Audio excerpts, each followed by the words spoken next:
Hello, আমি স্নিগ্ধা। সকলে কেমন আছেন? আশা করছি ভালো আছেন। আমিও খুব ভালো আছি। তো আজই চলো আবার আরেকটা নতুন কেকের ভিডিও নিয়ে চলে এলাম। এটাও কিন্তু একটা কিউট বেন্টো কেক। তো বেন্টো কেক কিন্তু নিশ্চয়ই তোমরা আমার চ্যানেলে প্রচুর পরিমাণে দেখে থাকো। কি আর করব, আমার কাস্টমাররা তো এই ছোটো ছোটো কেকগুলোই খুবই পছন্দ করে আর কি। তারা 2-3 জন সেলিব্রেশনের জন্য এটাই বেস্ট। তো চলো আজই একটা রসমালাই থিমের ওপর কিউট বেন্টো কেক বানাই।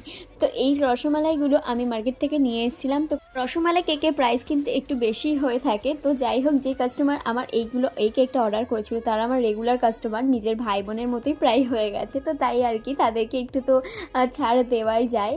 তাদের 2 ইয়ার্স লাভ অ্যানিভার্সারির জন্য কিন্তু আমার কাছে এই কেকটা অর্ডার করেছিল। তো কেকটা ছিল একদমই ছোট, শুধু বলেছিল তুমি একটু কম প্রাইসের মধ্যে আমাকে করে দিও, শুধু আমরা দুজন খাবো জাস্ট। তো তাই আর কি, তার জন্যই এই কিউট একটু কেকগুলো করে দিয়েছিলাম।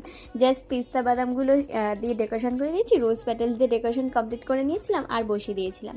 তো এই কেকের স্টোরিটা আরও একটা স্টোরি ছিল, সেগুলো আমি তোমাদের সাথে নেক্সট আরেকটা ভিডিওর সাথে শেয়ার করে দেবো। তো এই কিউটটা তোমাদের কেমন লাগলো রসমালাই কেকটা আমাকে অবশ্যই জানিও। দেখাবে পরে ভিডিওতে। Bye, tata.